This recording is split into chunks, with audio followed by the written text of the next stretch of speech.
Dieu est merveilleux. Il est vraiment un Père. Amen. Je bénis son nom parce que cette semaine qui vient de se passer, le Seigneur m'a beaucoup parlé.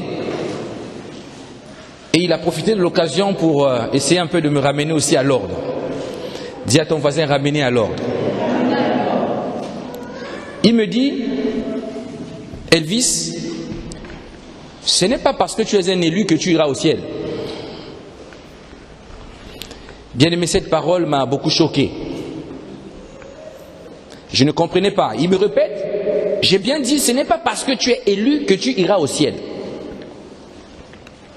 Et il me fait comprendre que les élus qui vont rentrer au ciel et s'asseoir sur la table des noces, ce sont ceux qui travaillent. Dis à ton voisin le travail. Dis-lui bien le travail. Après ça, il a commencé à m'expliquer le thème que nous sommes en train d'aborder sur la chair. Il m'a dit, je vais t'expliquer ça de la manière où toi tu comprendras mieux. Et il me dit, tu vois, l'homme, si moi j'ai créé l'homme, c'est parce que il y avait un but. Et le but pour lequel moi j'ai créé l'homme, c'est que l'homme puisse être la preuve de mon existence et qu'il fasse la démonstration de ce que je suis un Dieu. Maintenant il m'explique, il dit, Satan connaissait ce projet. Pour saboter ce projet, il a ramené ce qu'on appelle la chair, la nature charnelle. Dis à ton voisin, la chair. Dis-lui, crucifie la chair. Crucifie la chair. Mais le fait que Satan a mis la chair en nous, Dieu a trouvé un moyen pour venir contourner ça. Pour venir clouer le péché qui devait nous venir par la chair à travers le corps de Christ. Alléluia. Et il nous a pris, il nous a lavé, il nous a nettoyés. Et il a commencé à nous utiliser pour le but pour lequel il nous avait créés. Amen. Nous allons nous lever, nous allons lire la parole. Ceux qui n'ont pas de Bible, les multimédias vont vous distribuer des Bibles. Nous allons lire 3 passages bibliques.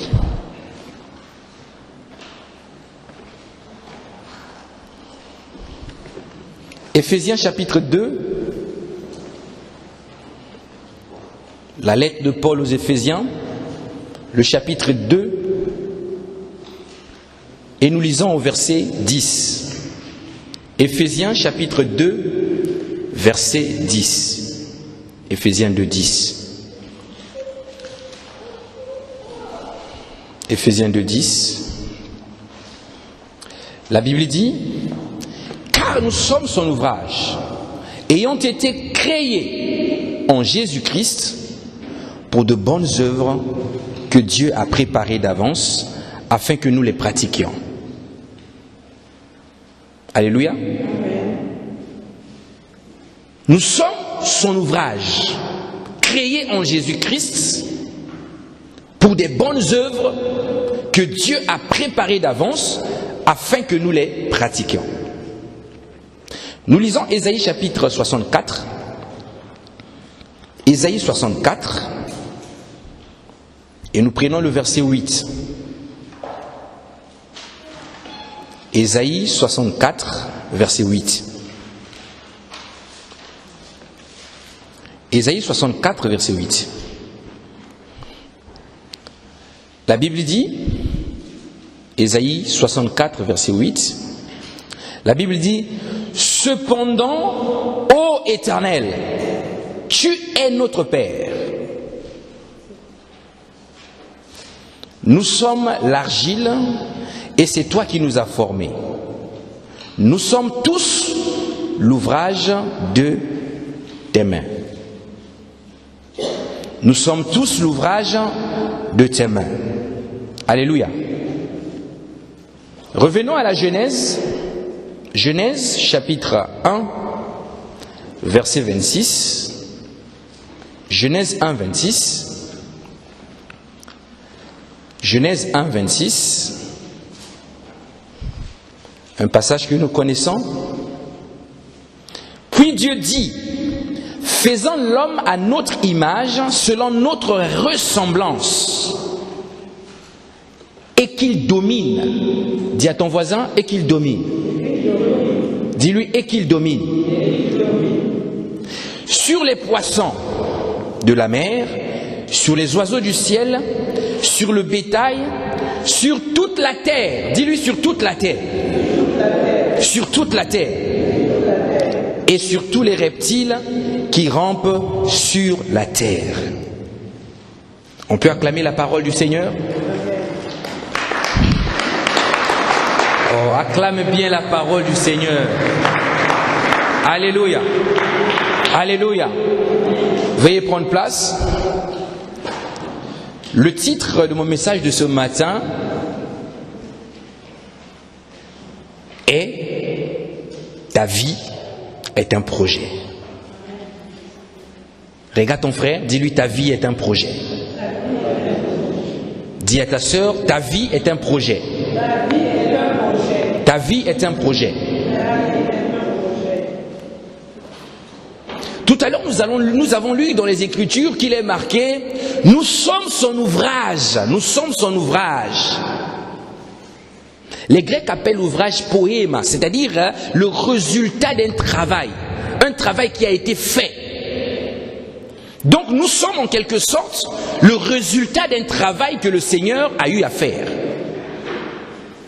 Posez-vous la question, pourquoi le Seigneur ferait-il un travail s'il n'y a pas un but? S'il n'y a pas un projet? Ta vie est un projet de Dieu. Alléluia. Voilà pourquoi il vient te dire, par exemple, toute arme forgée contre toi sera nulle et sans effet. Parce qu'il veille sur son projet. Il te dit, son ange campe autour de toi. Lorsque tu marches, l'ange de l'Éternel est avec toi. Pourquoi il le fait? Parce que ta vie est un projet. Un projet qui vient du ciel pour la terre. Vous savez pourquoi la Bible dit que lorsque un être humain donne sa vie au Seigneur, il y a de la joie dans le ciel. Les anges se mettent à entamer des cantiques de louange. Parce qu'il y a un élu qui est né dans le royaume qui va descendre du ciel pour la terre. Alléluia.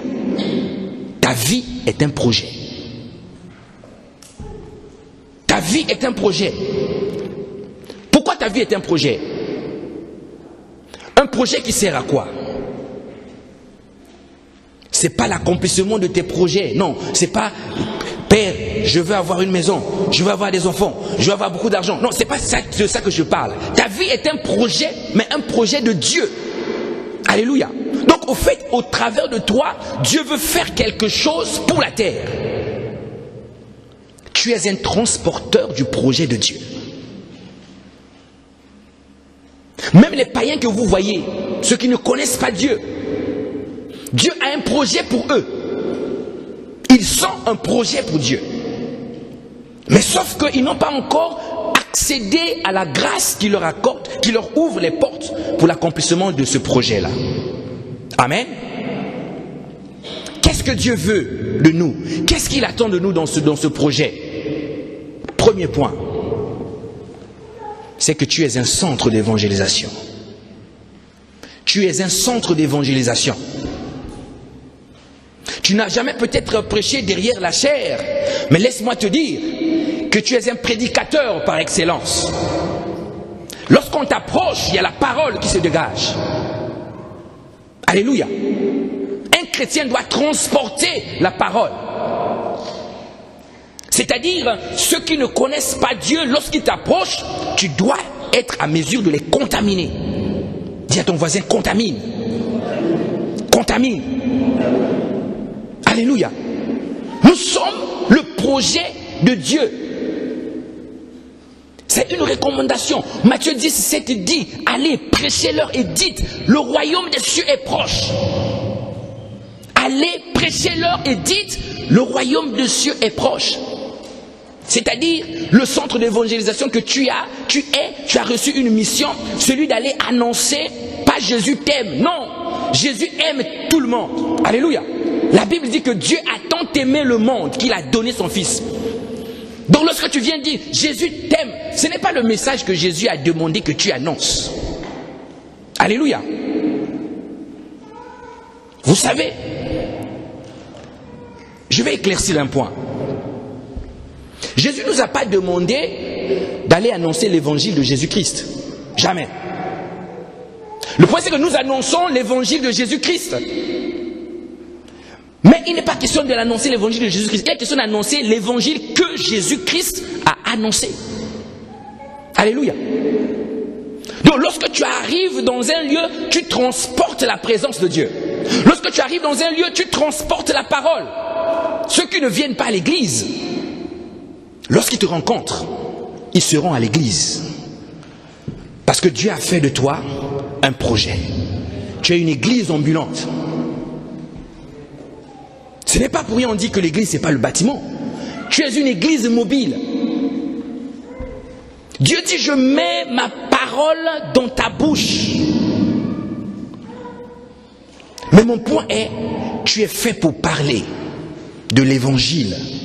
Mais combien de temps tu prends pour parler de l'évangile? Alléluia. Tu es un centre d'évangélisation pour le Seigneur. Non seulement un centre d'évangélisation, parce qu'il n'est pas seulement question de parler. Dans le royaume, il n'y a pas que la parole. Dans le royaume, il y a aussi ce qu'on appelle la démonstration de la puissance. Dis-moi amen. La démonstration de la puissance. Donc, à part le fait que tu sois un centre d'évangélisation ambulant, tu es aussi un hôpital. Dis à ton voisin un hôpital. Un hôpital qui soigne. Un hôpital de la vie. Ça dit, tu arrives dans ta maison, on n'a plus besoin de docteur. Parce que tu transportes un docteur excellent, qu'on appelle Rapha, qui a la connaissance parfaite du corps humain. Tu es un hôpital. Jésus dit, allez, guérissez les malades, purifiez les lépreux, imposez les mains sur les malades, guérissez-les. Tu es le projet de Dieu. Tu es le projet de Dieu. Ne fouille pas d'abord les paracétamol. C'est ça notre problème. C'est la mentalité. Depuis qu'on a compris que le paracétamol soulageait le maux de tête, finalement l'onction est partie dans le paracétamol. Tu es un hôpital. Celui qui est malade, il vient à toi, tu le guéris. Alléluia. Le tout c'est d'avoir la foi. Mais la foi tu l'as. Si tu n'avais pas la foi, tu ne serais pas enfant de Dieu. Parce que la Bible dit que la foi vient de ce qu'on entend. Et ce qu'on entend vient de la parole de Dieu. Alors la Bible vient nous annoncer que nous avons été régénérés par une sémence non corruptible, qui est la parole de Dieu. C'est-à-dire, tu es le produit de la parole. Alléluia. Tu vas devoir guérir les gens. Ramener à la vie les morts. Le truc c'est que même pour faire marcher un paralytique, on va vous ramener un paralytique ici à l'église, le pied comme ça, tourné comme ça. On te dit frère, il n'y a que toi. Viens, toi qui es l'hôpital, le projet de Dieu, viens, fais ton travail. Bien-aimé, la foi va commencer à danser. Alléluia. Mais je veux te dire à quelqu'un que la foi est une folie. La foi, tu ne peux pas voir la foi avec tes yeux. Tu vois le pied est tordu, retourné, tu te dis, ah, cette affaire-là c'est compliqué. Si tu es sincère, mais ce jour-là, quand Dieu donne une occasion comme ça, soit tu sors de là vainqueur, soit tu sors de là, tu blasphèmes le nom de Dieu. Et les gens se moqueront de Dieu à cause de toi. Et généralement, quand les situations de ce genre se présentent, tout le monde s'attend à toi. Tu vas devoir fuir devant, il y a quelqu'un qui te regarde devant. Quand tu regardes comme ça, il y a quelqu'un derrière. À gauche, il y a la foule qui te regarde. Et là, la foi va commencer à danser. Mais la Bible dit que la foi ne doute pas. Donc l'hôpital que tu es, ce n'est pas parce que tu es devenu chrétien que tu es un hôpital. Non, non, non, non. C'est un fait au fait.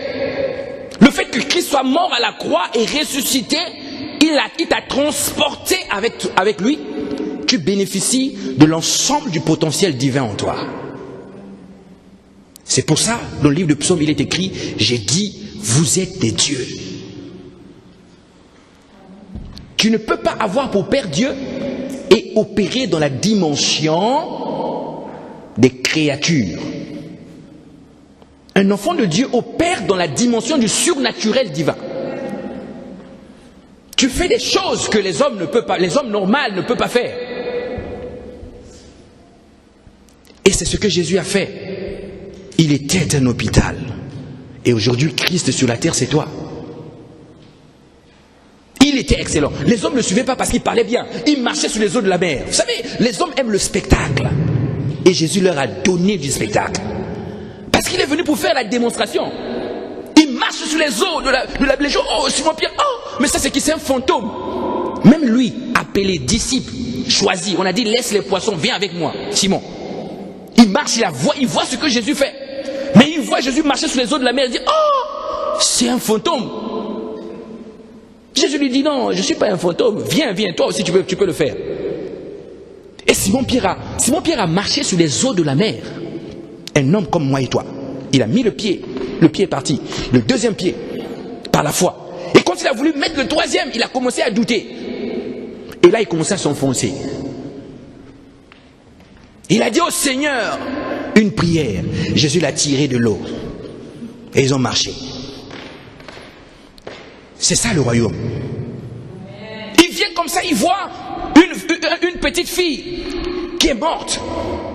On vient l'appeler. Maître, l'enfant est mort. Les hommes sont en train de pleurer à la maison. L'hôpital est venu à la maison. Il a pris Simon-Pierre, il a pris le père, ils sont rentrés. Il a dit, l'enfant, vous ne pleurez pas. L'enfant n'est pas mort, l'enfant dort. Tu es l'hôpital de la vie. Quand il arrive, qu'est-ce qu'il fait? Il n'impose pas les mains. Père, ramène à la vie. Père, il n'a pas appelé les intercesseurs. Yoko mama mama, yoko mama mama. Non. Il est venu avec une foi efficace et productive. Il a opéré par ce qu'on appelle le don de la foi. Un seul mot. Alléluia. Il est venu là regarder l'enfant qui était mort. Il a dit, Talita Kun. L'enfant s'est réveillé. L'hôpital de la vie. C'est ça le partage des enfants de Dieu. Ce n'est pas du bruit à l'église. Tu sais, pasteur, un séminaire. C'était bien là-bas. Oh, séminaire. On a beaucoup dansé. Dimanche, le culte était fort, le feu était fort. Non. C'est pas ça. C'est pas ça. Mon ami, c'est pas ça. Mon frère, c'est pas ça. Dieu veut que nous devenions comme lui en accomplissant ce que lui, il attend de nous parce que nous sommes le projet de Dieu. Démontrer qu'il est véritablement Dieu. Si les paracétamol guérit les maux de tête et que toi, je n'arrive pas à guérir les maux de tête, comment on va faire? Comment voulez-vous que les hommes croient que Jésus est capable? Alléluia. Le projet de Dieu est aussi ce qu'on appelle une source. Tu dois devenir une source où les gens vont devoir venir boire de ton eau. Tu dois devenir une source. Jean 4,10, dans Jean 4,10, la Bible dit, c'est la conversation entre Jésus et la femme samaritaine. Jean chapitre 4, verset 10. C'est Jésus qui parle, en répondant à la femme samaritaine. Jean 4, 10. La Bible dit, si tu connaissais le don de Dieu, et qui est celui qui te dit, donne-moi à boire, tu lui aurais toi-même demandé à boire, et il t'aurait donné de l'eau de vie, l'eau vive. Dis à ton voisin, l'eau vive. Donc toi qui as reçu la parole, tu as reçu de l'eau vive qui est en toi. Maintenant, il faut ouvrir les vannes. et que les sources coulent de toi et que les assoiffés boivent. Les assoiffés, c'est tous ceux qui n'ont pas de solution. Tous ceux qui cherchent des solutions. Comment je vais faire pour mon problème? Comment je vais faire? Le mariage est en train de boucher comme ça. Comment je fais, Seigneur? Tous ceux qui sont dans l'embarras, ils doivent venir auprès de toi et tu dois ouvrir la fontaine afin qu'ils boivent. Dis-moi Amen. Bien-aimé, ce matin, c'est cela mon message. Tu es véritablement le projet de Dieu. Une source d'eau vive. La Bible dit, celui qui croit en moi, c'est Jésus qui parle, les sources d'eau vive couleront de son sein. Comme dit l'Écriture, Jean 7, 38. Les sources d'eau vive couleront de ton sein, parce que tu crois.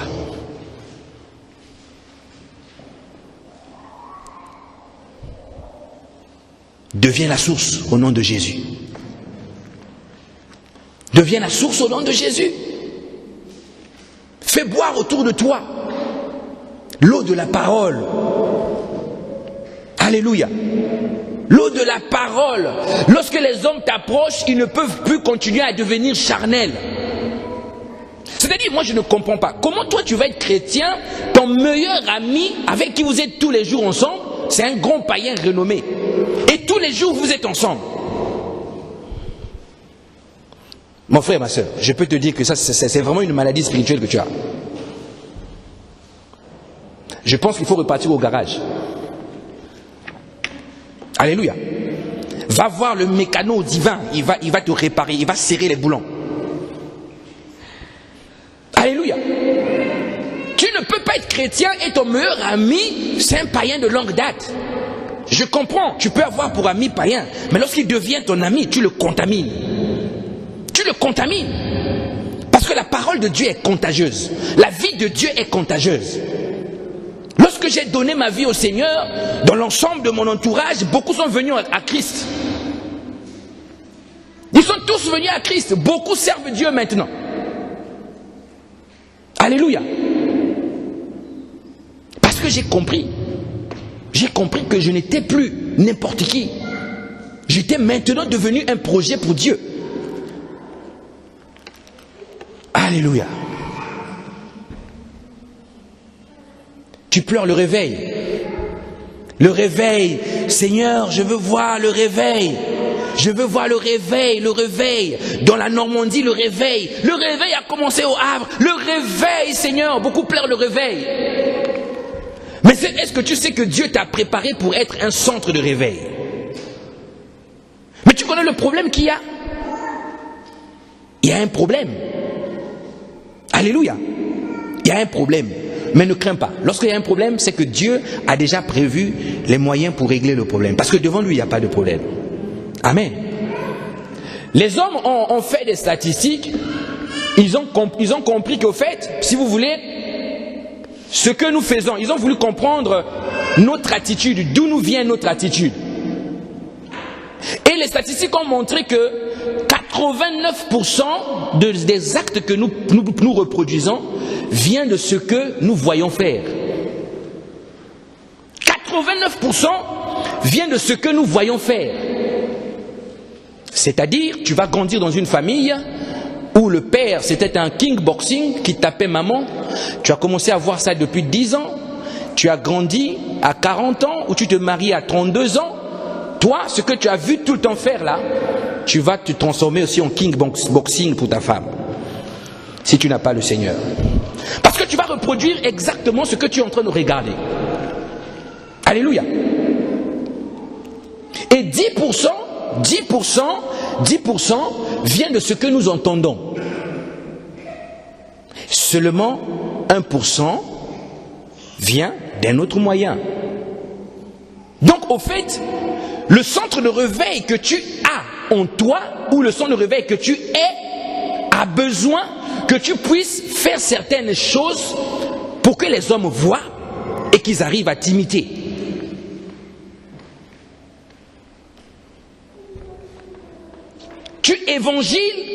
Tu vas évangéliser par ton comportement.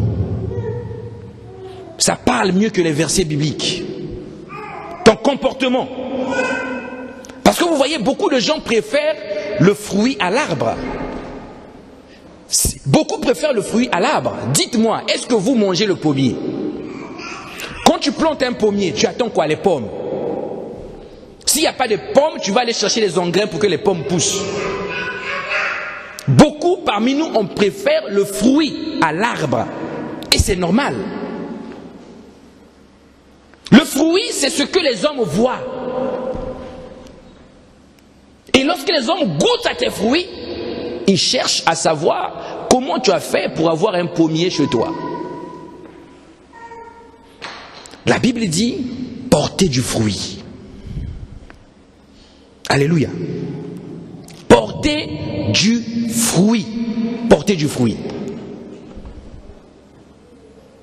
C'est ce que Paul disait à Timothée. 1 Timothée 4, 12. 1 Timothée chapitre 4, verset 12. C'est ce que Paul disait à Timothée. Il disait à Timothée, Timothée mon enfant, sois un modèle. 1 Timothée 4, 12. Il dit, que personne ne méprise ta jeunesse, mais sois un modèle pour les fidèles, en parole, en conduite, en charité, en foi et en pureté. Ça veut dire que si tu veux que le réveil commence, toi-même sois éveillé. Alléluia. Tu ne peux pas aller activer un réveil alors que toi-même tu es dans le sommeil. Tu ne peux pas dire, Seigneur, le réveil du Havre, le réveil au Havre, et que toi-même tu es endormi. Les autres prient, tu dors. Les autres lisent la Bible, tu dors. Les autres servent Dieu, toi tu dors. Alléluia. Et toi tu dis, Seigneur, que le réveil arrive. Le réveil n'arrivera jamais. Il faut que tu deviennes un instrument pour le réveil. Dis-moi Amen. C'est tout simple. Si tu veux que l'Église évangélise, deviens toi-même celui qui évangélise. Parce que l'eau qui coule en toi va contaminer l'Église.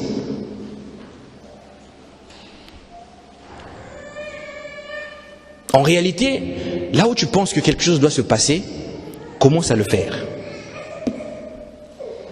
Commence seulement à le faire.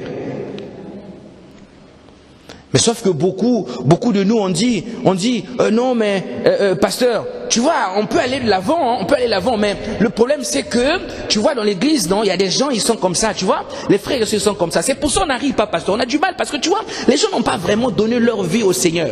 Mon ami, c'est un raisonnement de schrouf. Vous savez, il y a un schrouf à lunettes comme ça là. Lui, il critique toujours les autres. Il tape toujours les autres. Schrouf à lunettes. Ça dit, toi, tes lunettes, tu vois que le mal qui est chez les autres. Ah, eux, pasteur, tu sais, c'est des gens, ils sont bizarres. Hein. Tu les vois à l'église, là, fais attention à toi. Schrouf à lunettes. Alléluia. Lorsque tu vas aller au ciel, rassure-toi, Dieu ne va jamais, alors là je dis jamais, Dieu ne va jamais te demander, rends-moi compte de ce que les autres ont fait. Il ne t'a pas dit, dis-moi un peu, comment s'est comporté tes frères et sœurs? Comment ils se sont comportés sur la terre? Non, il ne te dira pas ça. Il te dira plutôt, qu'est-ce que tu as fait? Toi, le projet que moi j'ai établi. Qu'est-ce que tu as fait? Et quand c'est comme ça, nous voulons quelquefois changer les autres par la force. Nous voulons changer. Toi, il faut que tu changes. Toi, il faut que tu changes. Toi, tu es comme ça. Toi, tu es comme ça. Toi, tu es comme ça. Procédure de Satan. On l'appelle accusateur. Ce n'est pas une procédure divine, mais c'est une procédure satanique. Il y avait un rabbin juif qui avait pris la décision, depuis son enfance, de changer le monde. Comme il ne pouvait pas changer le monde, qu'est-ce qu'il a dit? Il a dit non, je vais commencer par mon pays. Il a essayé, là j'étais en train de passer. Il n'arrivait pas à changer le pays, il a échoué. Il a dit je vais changer ma ville. Il a commencé à essayer, mais dans sa ville, personne n'a été transformé. Il a dit bon, la ville c'est peut-être compliqué à beaucoup du monde, je vais essayer de changer d'abord les gens de ma maison. Il a commencé à leur parler. Plus il parlait, plus les gens devenaient têtus. Plus il interdisait, plus les gens faisaient le contraire de ce qu'il disait.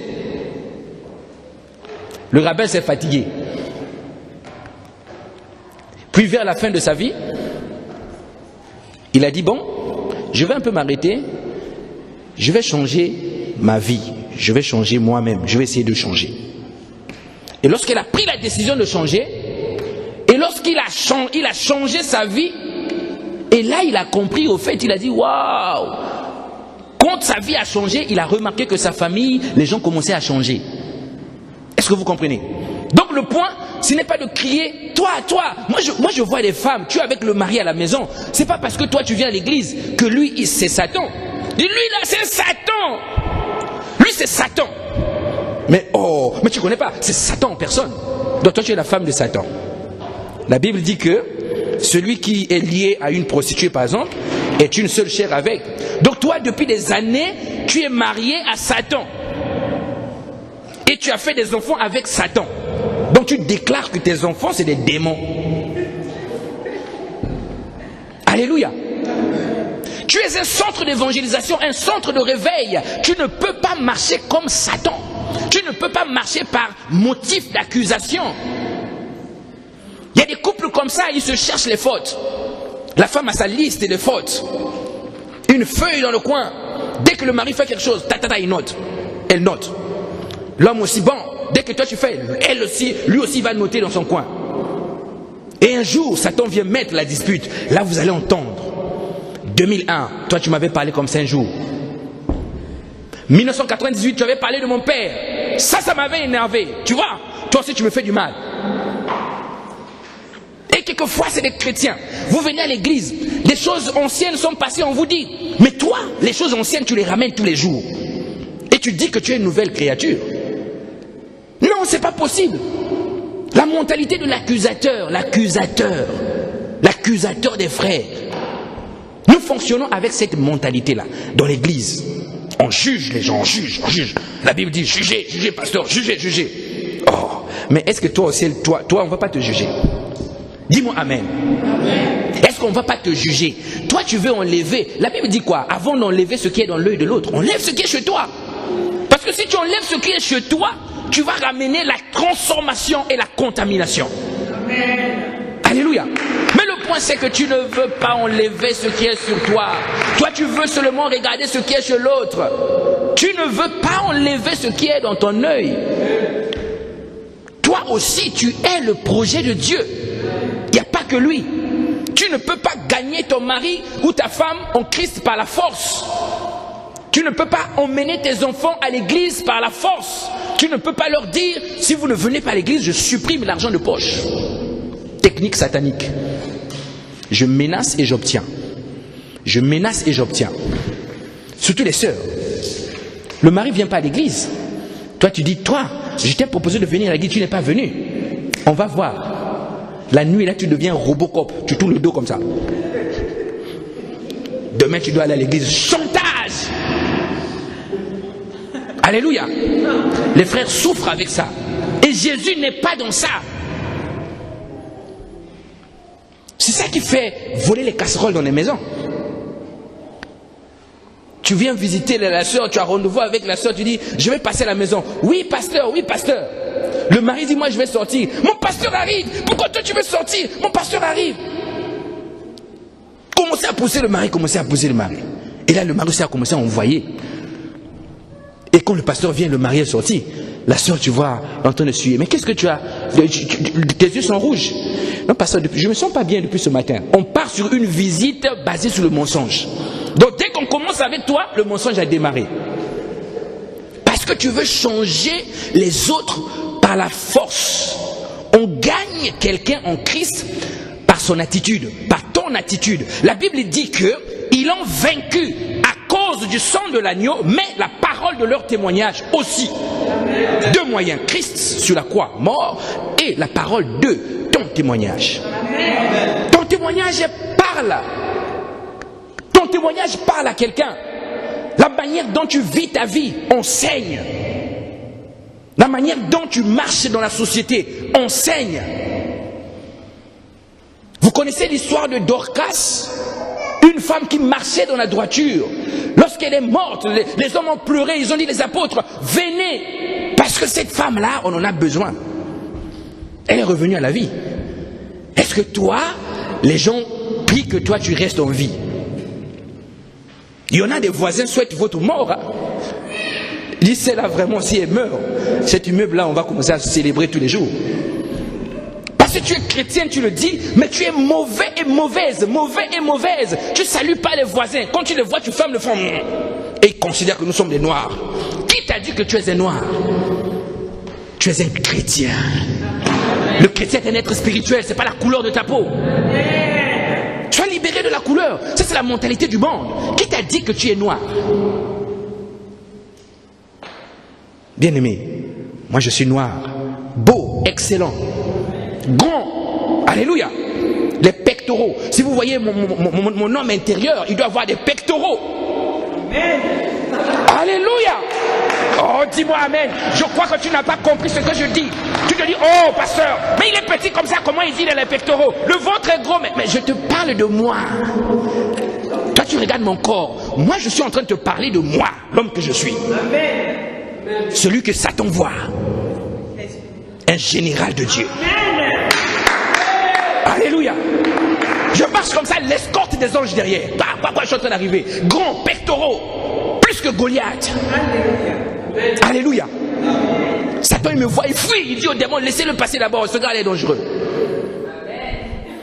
Est-ce que tu es un danger pour le royaume des ténèbres ou tu es un danger pour tes frères? Alléluia. Les sœurs, j'ai toujours l'habitude de le dire, je vous répète encore tous les jours. Vous qui cherchez des hommes là, vous cherchez des maris, vous mettez des tirés des mariages, des crins, vous croyez qu'on gagne un mari par vos maquillages, vos fonds de teint, fonds de. Vous allez jouer avec ça. C'est comme ça que vous épousez des bébés. Quelqu'un qui n'a pas Dieu, son esprit est comme ça, grain de sénévé, petit comme ça, bouffable, comestible. Comment il va te sécuriser? Lui pense que la sécurité, c'est mettre les militaires à la porte. Mais je vous dis que les créatures célestes traversent les portes. Ils n'ont pas besoin des militaires.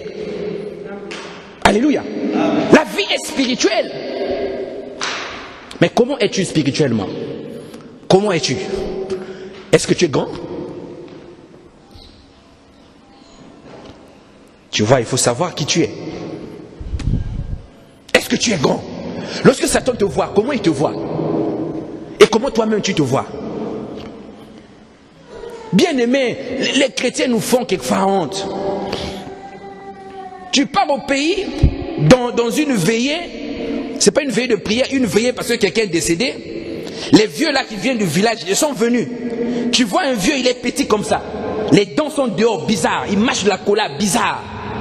Il s'assoit sur des chaises en liane. Lui, il refuse des chaises normales, lui, c'est les chaises en liane.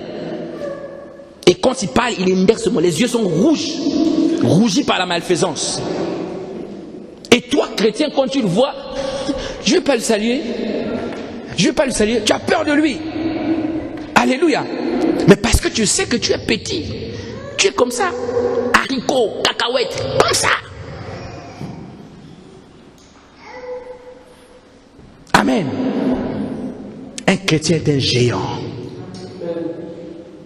Si tu veux avoir des muscles spirituels, exerce-toi la musculation. La prière, l'adoration, l'obéissance, la foi. Exerce-toi à ces choses. La foi, c'est comme un muscle. Il faut l'exercer. Si tu n'exerces pas ta foi, tu ne peux pas opérer dans une dimension donnée.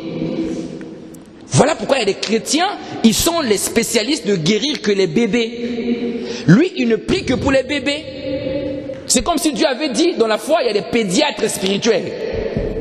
Bien, mais donc toi, tu fais la pédiatrie spirituelle. Toi, ta foi agit seulement sur les bébés. Lorsqu'on te ramène un adulte, tu perds la foi. Alléluia. J'aimerais que nous puissions comprendre ces choses.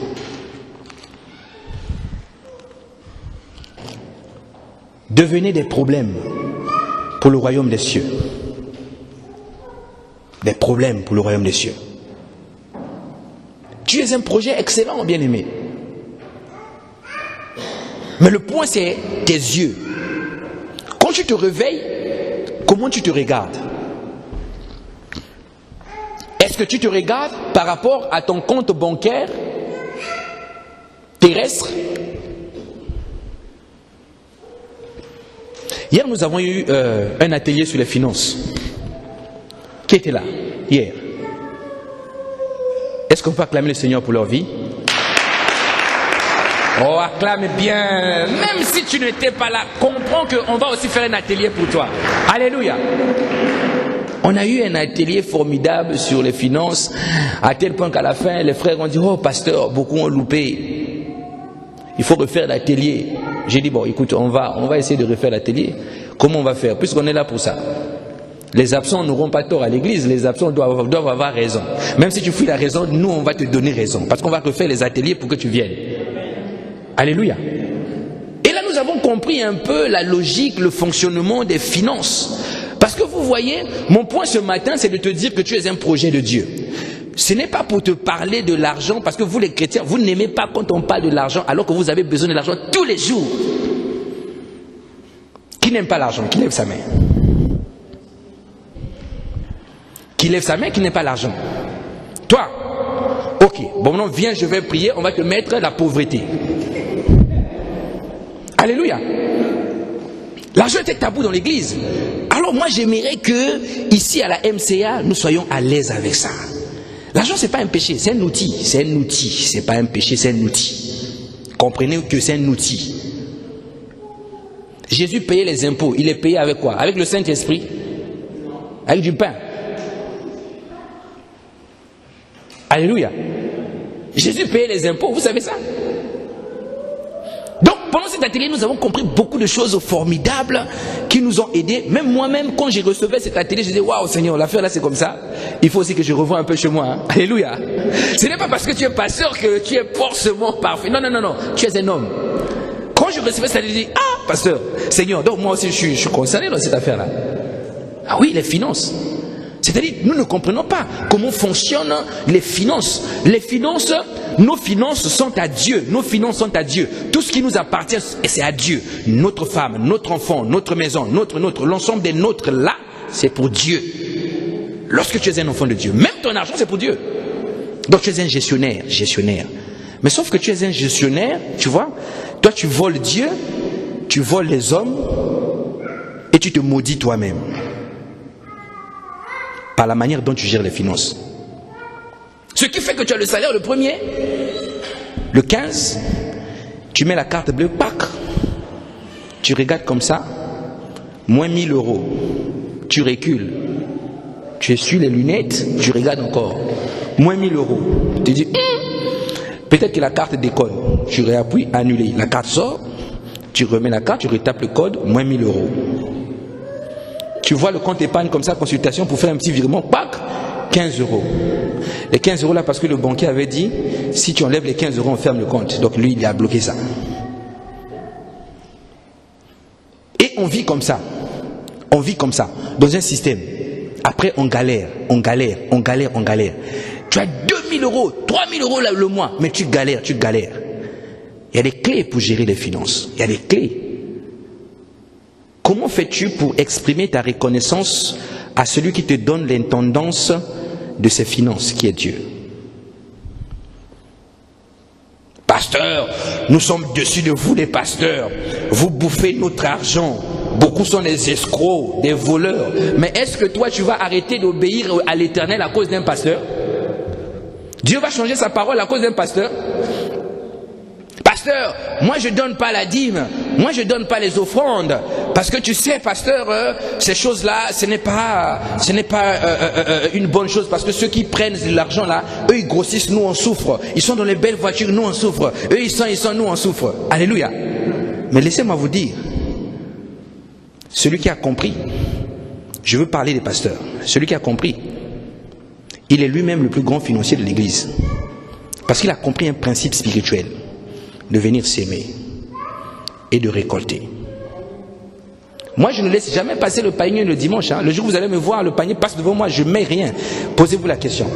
Parce que quand je viens dans ce lieu, je viens pour faire un culte. Dis-moi un culte. Un culte, on vient pour rencontrer le roi.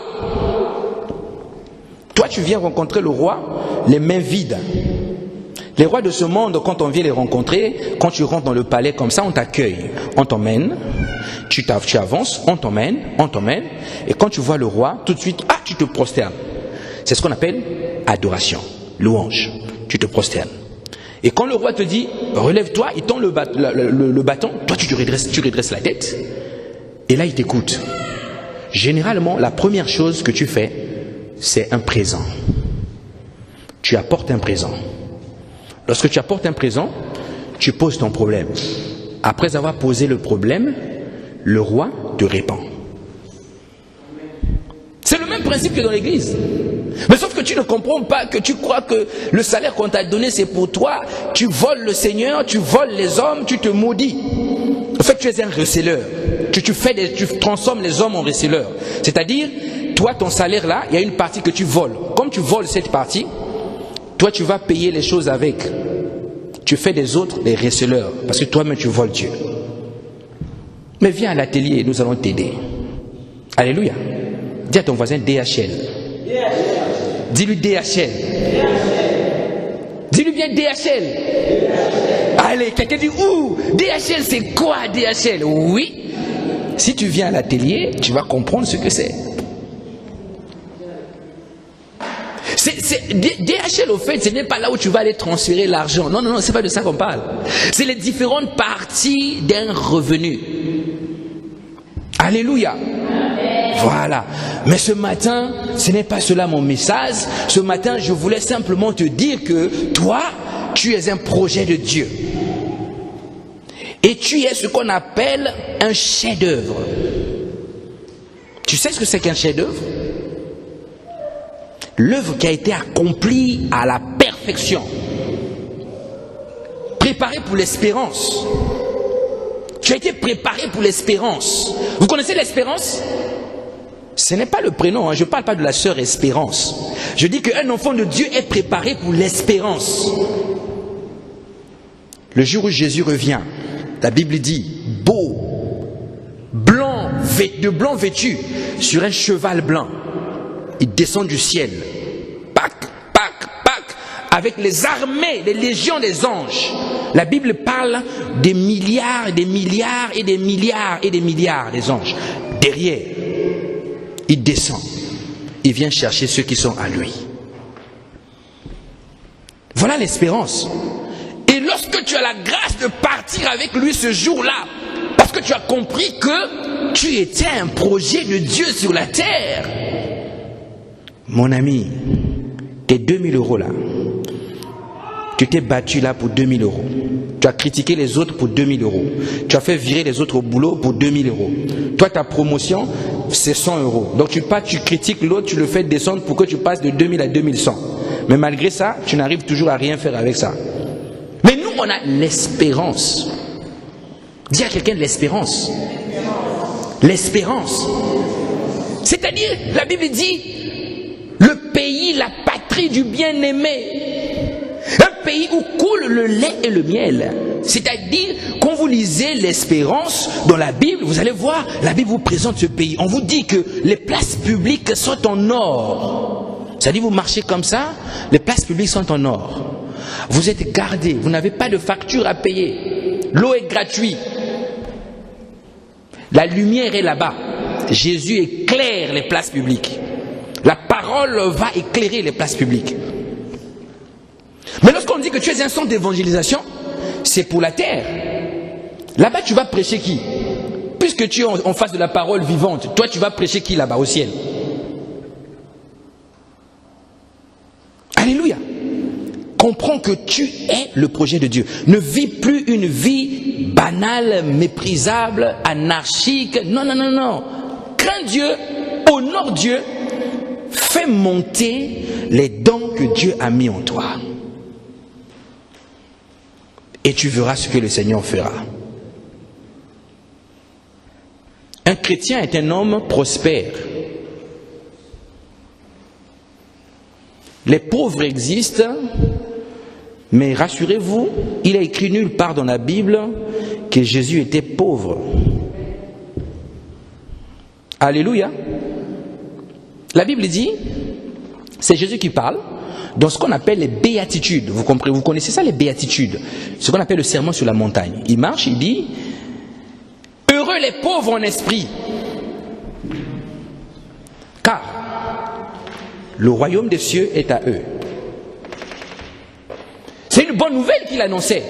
Il disait quoi par là? Il n'a pas dit que vous serez heureux en étant pauvre. Montrez-moi le pauvre qui est heureux. Pour manger du pain, tu dois réfléchir. Pour payer le loyer, tu vas réfléchir. Pour la facture, tu dois réfléchir. Pour t'habiller, tu dois réfléchir. Pour faire des choses, tu dois réfléchir. Est-ce que Jésus réfléchissait? Vous avez vu que Jésus manqua? Non, on dit heureux les pauvres en esprit. On dit car, c'est-à-dire il y a une bonne nouvelle. Le royaume des cieux est à eux. Le royaume est à eux.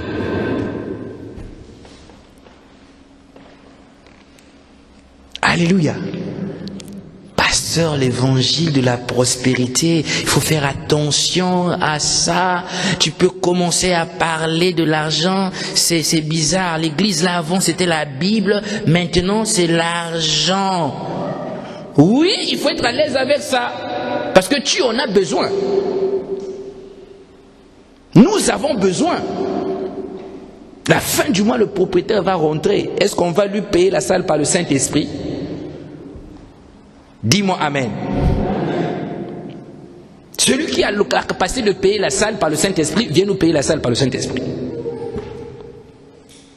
Intercédez, appelez les intercesseurs, faites tomber les billets de banque du ciel, faites tomber les billets. C'est-à-dire la bénédiction de l'Éternel. Ok? La bénédiction de l'Éternel dépend de ce que toi tu vas faire au fait. Qu'est-ce que tu fais pour que Dieu déverse la bénédiction? Qu'est-ce que toi tu fais? Comment tu permets à Dieu de déverser sa bénédiction dans ta vie?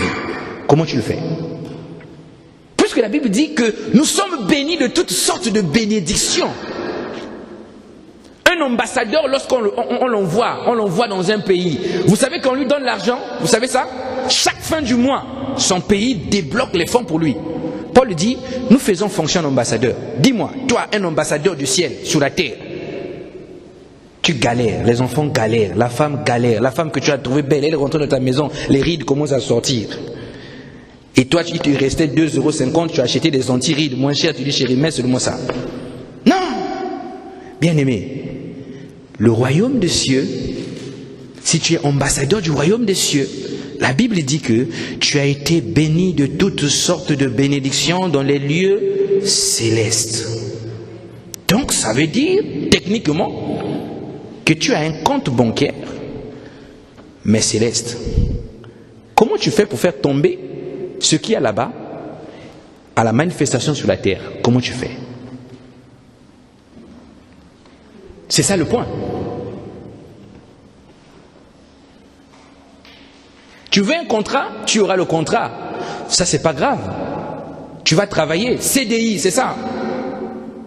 Vous savez, il y a des gens, 30 ans de CDI, hein, ils souffrent toujours. Chaque mois découvert, chaque mois découvert. Si le banquier coupe le découvert, il commence à pleurer.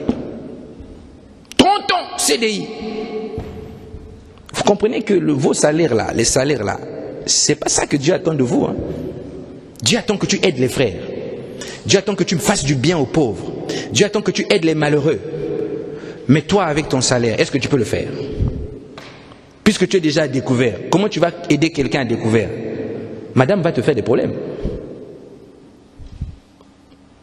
Elle va casser les cartes bancaires à la maison, ça va être compliqué. Il faut comprendre, il faut comprendre. Dans l'église, il faut savoir ce que tu viens faire ici au fait. Si tu te dis, je viens là-bas pour qu'on prie pour moi, pour que je sois guéri, on prie pour toi, tu es guéri, et puis tu sors. Et la pauvreté va... Tu n'auras pas réglé le problème avec la pauvreté. Hein. Moi, je crois à une église prospère. Ça, je vous le dis. Je crois à une église prospère. Où les hommes et les femmes sont prospères. À tous égards, spirituellement, vous êtes positionnés. Socialement, vous êtes positionnés. Parce que la richesse de l'église dépend de la richesse de chacun d'entre vous. Si nous avons une église où il fait froid l'hiver, c'est parce qu'on n'a pas d'argent pour isoler le plafond. Dis à ton voisin isolation. Dis-lui 10 000 euros.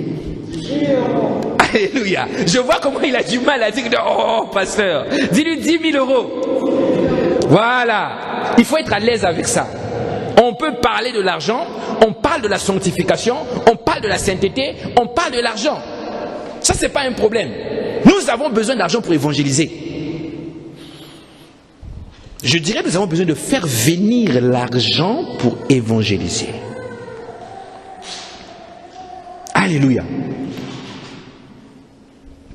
Donc, comprends ce matin que le projet de Dieu, c'est toi.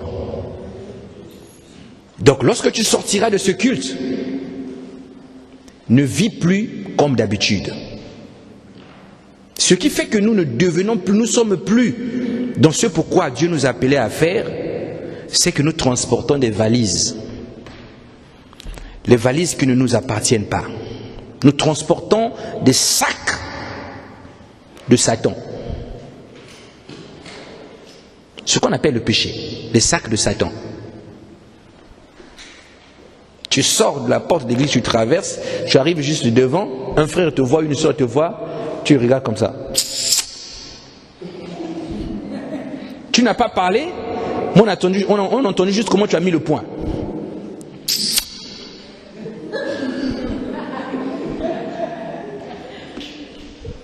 Bien aimé, on a besoin de délivrance. Hein? Les sacs de Satan. Tu rentres à la maison, tu sors de l'église. Toujours, beaucoup se passe devant l'église. Vous savez pourquoi? Satan vous attend là. Quand vous travaillez, lui il est dehors. Il ne peut pas rentrer ici. Ici, il y a Dieu. Il vous attend dehors là. Dès que tu sors là, tu allumes le téléphone. Tu vois comme ça, boum, le téléphone se met à sonner. C'est ton mari que tu as invité à l'église et qui n'est pas venu. Le téléphone sonne. Oh, il est chiant. Chiant lui aussi. Là, tu es avec une soeur qui a vu que c'est ton mari. Il est chiant. Tu mets dans le sac. Ah, il n'a qu'à quitter là. Honore ton mari. Donc tu as foncé, juste tu commences. Alléluia. Les valises nous bloquent. Il faut déposer les valises de Satan. Déposer les valises. Tu traverses, on t'attend. Devant. Votre pasteur là, je n'ai pas aimé. Hein? La façon dont il a prêché aujourd'hui, je n'ai pas aimé. Ça ne m'a rien fait. Voilà. Est-ce que tu es venu pour voir la façon dont le pasteur a prêché? Dis-moi amen. Moi je ne prêche pas pour te plaire, je prêche parce que Dieu me dit prêche. Donc le péché te rattrape dès que tu as franchi la porte de l'église. D'autres commencent même les critiques là à la porte. Lui là, laisse. Mais lui il blague. Hein? Moi je suis un homme de prière, une femme de prière, je vais lui envoyer le feu. Donc toi ton feu c'est pour cramer les frères. Alléluia. Il ne blague pas avec moi. Hein. Attention, moi je suis croyant. Hein. Je vais lui envoyer le feu. Tu travailles comme des agents du diable qui cherchent à brûler les autres. Ton feu, c'est pas contre le frère et la sœur. Alléluia. Le problème, c'est les sacs. C'est vraiment les valises. Dimanche, tu quittes l'église, tu arrives à la maison, tu commences à traiter les enfants d'une façon méchante. Parce que les enfants disent, maman, on a faim. Tu as quitté la maison, tu n'as rien fait. Hein? Rien fait. Ici, le culte finit à 13h. Toi, tu arrives à la maison. Maman, on a faim. Ah, toi aussi. Quelquefois, tu es parti de la maison avec la paix, tu reviens de la maison avec la haine et tu veux que ton mari vienne prier. Comment on va faire? Alléluia. Surtout les sœurs, vous avez des problèmes, vous aurez des problèmes avec le Seigneur. Hein? Vous aurez des problèmes avec le Seigneur, vous aurez vraiment des soucis avec le Seigneur. Ou d'autres sont des démarreurs d'impudicité à la porte. Dès qu'ils sortent de là, bam, téléphone. Oui, tu es où? Dis-moi. Tu es encore chez toi? Oui, parle doucement, madame est à côté. Ah, si tu veux, on se rappelle. Tricheuse! Alléluia! Prie, Dieu va te donner ton mari. L'impudicité à la porte. À la porte. Satan travail. Moi j'ai vu une sœur sur Facebook qui a fait un message qui est en train de prêcher 6 techniques pour vivre avec le mari de quelqu'un. 6 techniques pour vivre avec le mari de quelqu'un. 6 techniques. Et vous dans les techniques, ne l'appelle pas trop le soir. Laisse qu'il t'appelle. Est-ce que tu peux acclamer le Seigneur? Mais Dieu nous a délivrés, bien-aimés. Alléluia. Elle a donné des techniques. Et dit, quand tu vis avec lui, considère-le comme un ami. Parce que c'est le mari de quelqu'un d'autre. Et contente-toi s'il est là. Contente-toi de lui s'il est là. S'il n'est pas là, il ne faut pas le téléphoner, il faut lui envoyer un texto. C'est pour ça, ma soeur, quand tu vois ton homme, elle envoie des textos comme ça. Dis-lui, chérie, il y a quoi? Ou au lit, le téléphone, dès que madame met l'œil comme ça, il tourne. Quoi?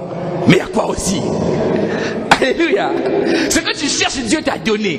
Que tu vas encore chercher dehors. Et tout ça, à la sortie de la porte de l'église, sortir là, ça commence. Alléluia. D'autres se sont disputés le matin, avant de venir à l'église. Ils ont écouté le message. Et généralement, quand ils rentrent comme ça, monsieur, dame, la femme est assise au coin là-bas, le monsieur est assis au coin là-bas. Ils écoutent le message, ils écoutent. Dès qu'un d'eux tourne la tête, il regarde l'autre, quand le visage se voit. Alléluia. Dès qu'ils approchent la porte de l'église, oh, mais ton propre mari, vous êtes une seule chair. Il y a quoi, ma soeur? Il y a quoi? Ça, c'est l'onction de maman. Maman t'a appris ça. Alléluia. Donc, c'est des valises qui nous empêchent généralement de devenir le projet que Dieu attend. C'est des valises qui bloquent la manifestation du projet de Dieu. Ou des sœurs critiqueuses. Il y en a même qui vont critiquer, pencher sur la voiture du pasteur. Sort lapin, se met sur la voiture du pasteur, met le coude comme ça, se met à critiquer quelqu'un à côté de la voiture du pasteur. Tu es maudit, maudit. Tu es maudit. Ma voiture, je t'informe que tu es maudit parce que mes biens sont gardés par l'Éternel. Quand je suis dans l'église là, ma voiture dehors est gardée. Je peux laisser les portières ouvertes. Aller voler. Tu es maudit. Comment tu vas venir critiquer quelqu'un penché sur la voiture de ton pasteur? Tu t'en fous du pasteur, tu te moques du pasteur, tu te moques de Dieu, tu te moques des frères et sœurs, tu te moques de l'église. Tu es maudit, maudit, maudit, maudit, maudit. Alléluia. Et ça, c'est des valises. C'est des valises. Et les hommes vous regardent, votre Dieu les dégoûte. Alléluia. On va se lever, on va dire Seigneur, aide-nous à abandonner les valises pour devenir véritablement un projet pour toi. J'aimerais que ce matin, tu parles au Seigneur avec ton cœur et que tu lui dis Seigneur, fais de moi un centre d'évangélisation. Fais de moi cet hôpital et que je devienne cette source qui fait boire autour de moi l'eau de la parole. Mais le tout, c'est que tu m'aides à me débarrasser des valises. Alléluia.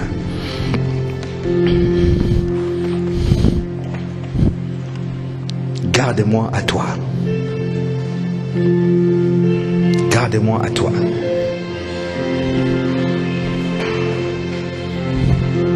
Pendant que le chant passe,